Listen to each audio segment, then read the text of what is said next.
Hello, welcome back to Lessons in Overthinking and Obsessing.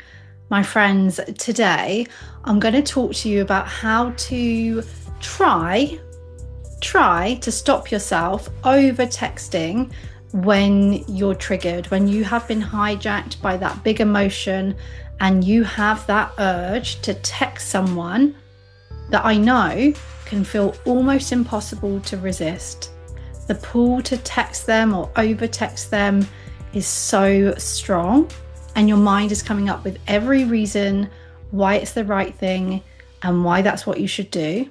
And I'm talking about those moments where deep down, it would be best for you not to text right now. Your thoughts, that internal voice, that anxiety within you is pushing you to send this text. Even physically, your hands feel like they need to type a message. And this is individual to you. Some of you in this moment will be hijacked by anger, sadness, jealousy, a mixture of all of those things, some big emotion. Depending on your experiences, it can be to a distressing level. And you may or may not be aware of this part in the moment, but there is this, what feels like this strong urge to get some reassurance about how someone feels or what they thought. You want to explain yourself. You want to make them understand something or how you're feeling right now, or that something isn't fair. That's going to depend, of course, on the situation. Maybe it is repetitive.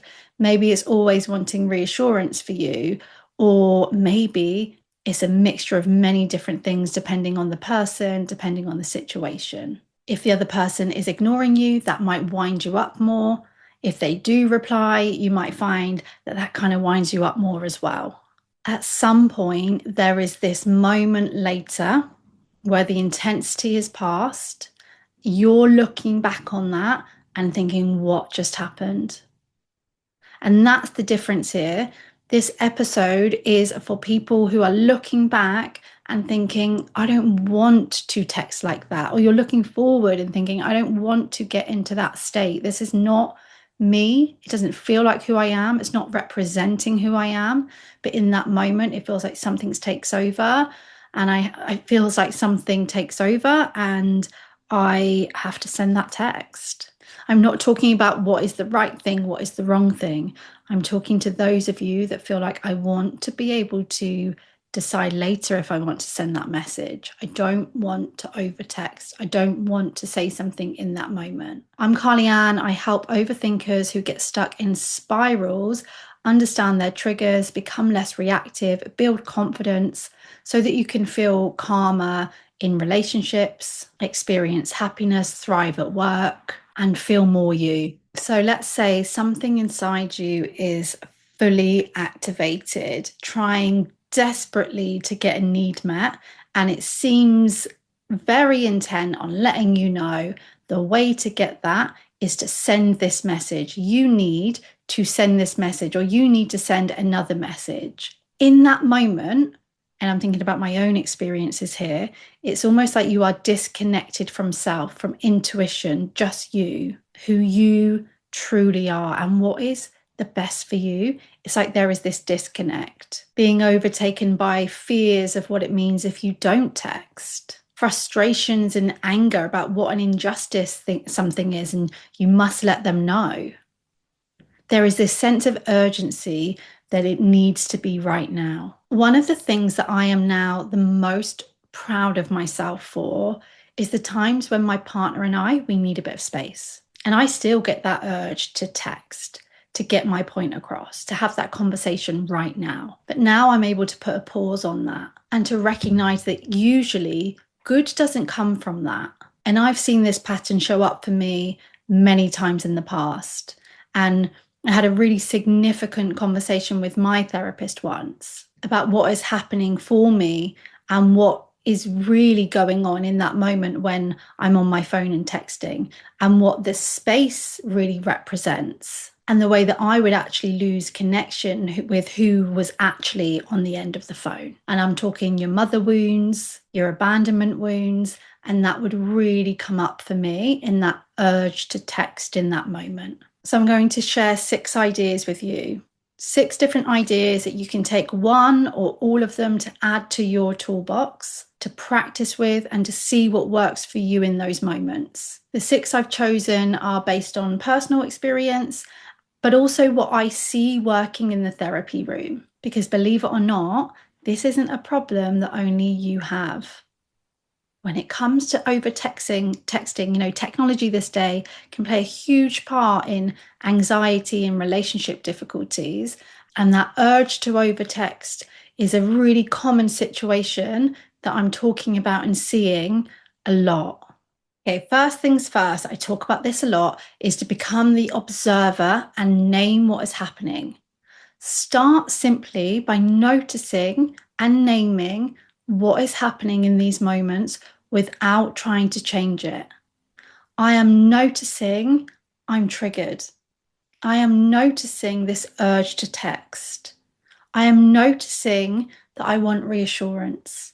I'm noticing that my mind is telling me I need to do something right now.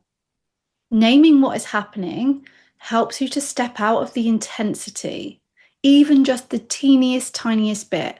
It's helping you to become the observer. That's what we want. We want to become the observer of the experience, like we are zooming out, rather than being completely merged with it as if it is all that I am.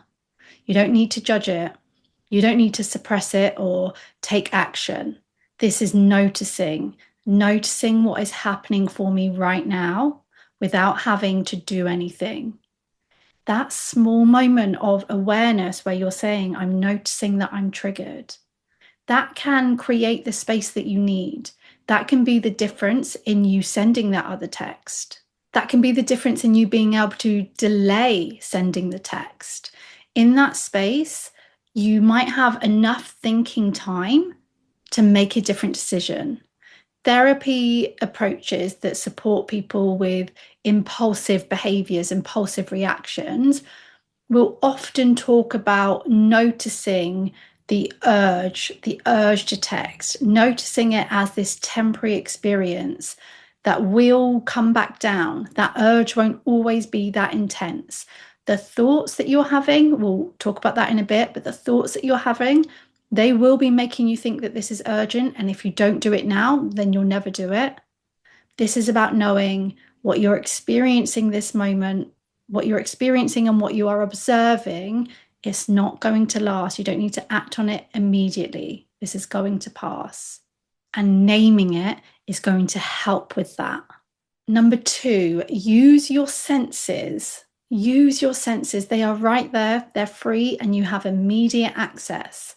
When people say you can't think your way out of this, they usually mean that this isn't purely a problem about your thoughts. It involves your body. It's involving your nervous system, what you're experiencing in terms of your emotions. It's all interacting with your thoughts. You might be anxious because someone hasn't replied to your text. Let's use that as an example. And your mind starts saying they've lost interest or you've upset them. They're going to leave you like everyone else. You start to have these almost familiar thoughts. Now, you might try to reason with yourself. They're probably just busy. There's no evidence that anything is wrong, and that can absolutely help. I'm a CBT therapist. I am all here for that. Sometimes your body is still having this internal fire alarm going off. Your heart is still racing. Your stomach is tight. You're still kind of out of body. You feel restless. You have this intense urge to text. Knowing logically doesn't necessarily make your body feel calm or safe immediately. So we can't think our way out of anxiety. Doesn't mean thinking is useless or balanced thinking is useless. It means that when you're this triggered, reasoning alone might not be enough. You need to also work with your body. And one of the best ways to do that is to use your senses. Sight, what you can hear, what you can smell, what you can taste, what you can touch. Don't underestimate the power of smell. Smelling something comforting, using cold water, that temperature on your face, stepping outside and feeling the fresh air on your skin, but also, wow, just being outside really seems to do something. Taking a shower, that is a big one for me. I can hold my hand up and say there have been many times I've stepped into that shower feeling totally triggered and came out just feeling more me, like, okay, I'm back in my body. Okay, notice things around you, listen to music, listen to affirmations. Using your senses has the ability to bring you back to the present moment. Remember what I've said, even just a bit. In previous episodes as well, I've spoken about the power of if your anxiety or that urge is like a 9 out of 10 or a 10 out of 10, if we can get ourselves down to an 8 or a 7, that might be the difference in our next move, in what we do next. Your senses means that you're giving your mind something real and immediate to connect with, rather than just allowing it to stay completely caught in a spiral. There is actually a book by Gretchen Rubin called Life in 5 Senses, which is all about getting out of your head and into your body, and it's a really lovely read. Number 3 is a personal favorite. Imagine how you want to feel later. Before you send the message, pause and imagine yourself a few hours from now or tomorrow. How do you want to feel about how you handled this? How do you want to feel when you look back? How do you want to feel in the future? This is not about judging yourself. It's about bringing your future self into this moment and using the tools that we have and connecting with our future self and using our imagination in a healthy way is a great way to do that. Do you want to feel proud, grounded, calm? Or do you want to feel exposed, embarrassed, wishing that you can take these messages back? It's not about judging yourself. I'm going to say that again. When you're triggered, it's so easily, as you well know, to make decisions based entirely on how you feel right now. One of the best skills that we can develop is the ability to kind of pause and think about how we want to feel later as well, not just act on what we want and need right in this moment. So what if you pause and imagine how you want to feel later? And imagery is a genuine therapeutic intervention. This isn't just some self-help exercise where you just imagine something. Therapists, including myself, use imagery work deliberately because our minds work so strongly to imagined experiences. And something I always say is we will imagine the worst case scenarios. We imagine everything that can go wrong. So what about if we started to use our imagination in a way that serves us and helps us? Take the time when you're calm or now to consider how you want to feel in the future. But also, if you can find it within you in that moment when you're triggered, see if you can consider, how do I want to feel when I'm calm again? 4, recognizing the past is taking over. This is very similar to number 1, but I'm sharing it anyway. Sometimes the intensity of your reaction isn't only about what is happening right now. Something in the present triggers an old wound, and suddenly there's this big reaction that feels much bigger than the situation. It feels out of proportion to the situation. If you have an abandonment wound, maybe a delayed reply is activating that abandonment wound. It becomes about being left. It becomes about something so much bigger than not getting a reply. A change in someone's tone. Suddenly they're not using emojis before now when they were before. And that is triggering your fear of conflict. You're convinced that they must be upset with you. The present moment is activating something that feels familiar from the past or an old wound. When you notice this happening, we can ask ourselves, is this just about what's happening now, or has something older been activated in me? Is there an old wound? And usually if it's a huge reaction or you've been here time and time again, it often is. You might notice that the frightened, anxious part of you that learned to chase people when they pulled away, the part that feels you need to send another message to stop them from leaving, or the part that becomes hyper alert to any sign of rejection, you might well notice that they are activated right now. It doesn't mean that this situation isn't difficult. It doesn't mean you're not getting that urge to text, but it's another bit of information for you to take on board, that this isn't just about this text. Sometimes that bit of information is enough for us to pause and consider, okay, it's not about this. I don't need to send this message right now. That can happen. That could be the outcome of you noticing this is about the past. It might be that triggers you into thinking, well, let me journal, let me communicate with the past part of me instead. It can make a big difference. Number 5, when you're calm, take some time to really get to know the part of you that does become activated in that moment when you want to send that text. This is actually one of the first things I will do in the therapy room when someone is working with a specific trigger like this. Rather than only look at what happens when you're in the middle of it, we really slow it down and get curious about it in detail. Where do you notice this feeling in your body? What thoughts come up with it? What does it say? What language does it use? What is the tone of those thoughts? Almost as if it has its own voice, its own personality. What emotions are there? What fear does it have? The more familiar you become with it when you're calm, the easier it is to recognize it when you're triggered, to start to notice it. And that's going to help with like number 1, I know this feeling, I know this voice, I know this urge. It's going to make it easier to name what's happening. It's not always easy to access new strategies when you're completely hijacked by your emotions, especially if you've never practiced them before. So by getting to know this part when you're calm, you're almost building this like map of your triggers, this map of what happens when you're in this moment and you have this urge to text. So when they show up, you're more likely to recognize what is happening, and then you can use the techniques instead of acting on that urge to text. And finally, number 6, have a trigger box for those moments when you have the urge to overtext. Once you've started to understand your triggers, it can be so helpful to put everything you've learned together into a trigger box, something physical, or it can be digital. You can have it on your phone if that works better for you. I had it on like a Google Doc that I could easily access.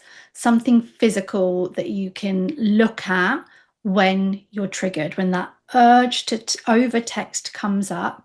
You want to create a collection of things that help you come back to yourself and not send that text. Reminders of your common triggers, the thoughts and feelings that usually show up, the grounding exercises, the senses that work for you the most, the calming sense, the notes to yourself, the reminder that this will pass, remembering how it is that you want to feel in the future, including those things in one area, one document that you can look at over and over again. Or I had someone once, they created a physical box, something they could literally open. They're very artistic, hence I just had a document and they really went for it. When you're in a really triggered state and wanting to send that message, you probably already know it can be so difficult to remember all the things that you've learned in therapy or in podcasts like this and the strategies that help you. This is like an external reminder, because it's not rocket science. We do need reminders. Like, we need reminders of what works for us, especially when we're triggered. So over time, we don't want you to become dependent on this box. It's going to help you to gradually really embody them, learn them, and eventually when the trigger arises, you probably won't need the box. You'll be like, I know I've got this, I know what I need to do. And the more that you experience that, the more that you manage a trigger in the moment, it tends to be that the less triggering it is over time anyway, and the more that you can embody the behavior that you desire to embody in those moments. If this has been helpful at all, please leave a number 1 in the comments. If you're listening or watching on Spotify or YouTube, leave a number 1. It is such a good way for me to connect with you and know that this content is helping even one of you. Yes, it gives me that little buzz. It's great to know that it's reaching you, but it's also that sign for me to keep creating this kind of content. You can also come over to my Instagram, carlyann_therapy, DM me a number 1 as well. Let me know what episode you're listening to if you do that. I'm currently working on a freebie for you, really putting my attention into that. If you do want to work with me directly, go to the description. There's a link there to learn more about working with me and what that looks like. I really hope that you have found this helpful in any way. If you subscribe to the podcast so that it can, or on YouTube so that it can reach people just like you, just like me, that need this and hopefully can grow. That's something I really would love for this podcast. I will be back here very soon.